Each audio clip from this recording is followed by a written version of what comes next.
I'm still horrified by the Iraq War. Today is August 5th, 2014, and how one crazy guy who was quoted as saying, "I'm a badass from Texas. Let's go kick some ass.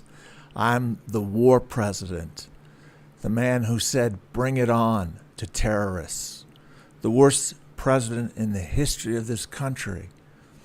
I'm still captured with images when we go for an hour or two without power, how the average Iraqi citizen went for a year, 2 years, 3 years. I'm shocked how Halliburton is continuing to allow combat pay after 1,500 dead people from their company have been killed. That's how much the Iraqis want us.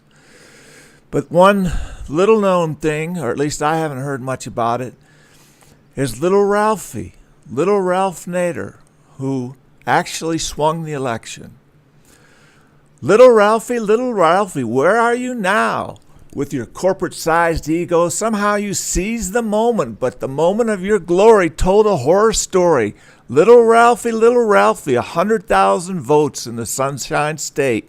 Were you out of your mind, you sick corporate egomaniac? Let's look at the stats. How about Florida, New Hampshire? We're lost to Gore. We're lost because of the Green Party, voting for you rather than for Gore. The horror of the Iraq War. 10,000 American and British dead. Do you spend a lot of time, little Ralphie, wiping the ass of brain-damaged soldiers, changing their diapers when the shit gets colder? Every morning when you wake up, do you carry them on your shoulders? If Gore wins the presidency in 2000, we do not invade Iraq. Just like that. Daddy told George Sr., the little fucking wiener, he somehow expected the same welcome as Desert Storm in Kuwait. He somehow expected the same welcome as Desert Storm in Kuwait by a coalition of United Nations forces. And the war truly lasted 3 years, 3 days, 300 years. Hey, you want to go to Baghdad and you had your perfect opportunity to support the entire world unfurled? The Iraq War was 9 years long. Little Georgie with his bulging crotch in a flight suit. Maybe little Georgie and little Ralphie can get their bulging crotches together and erect a stars and stripes with catheters out of the end of their tiny penises. I never thought I'd see another Vietnam in my lifetime. But there is a president lying. He's claiming he's Winston Churchill when he's a war criminal with 1 million Iraq dead. The Lancet Journal reports this number.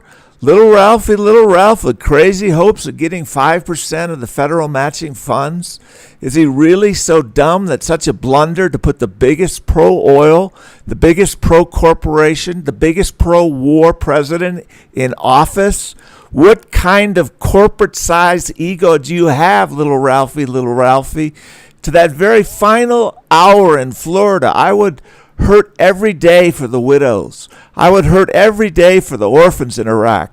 I would hurt every day, 300 times the World Trade Center bombings, death, which had nothing to do with Iraq. We might as well shock and awe Canada. Shock and awe that, little Ralphie. Shock and awe. The vote is a close election, and that would have absolutely guaranteed a war president's election. You get it with your erection, little Ralphie. Were you on crystal meth?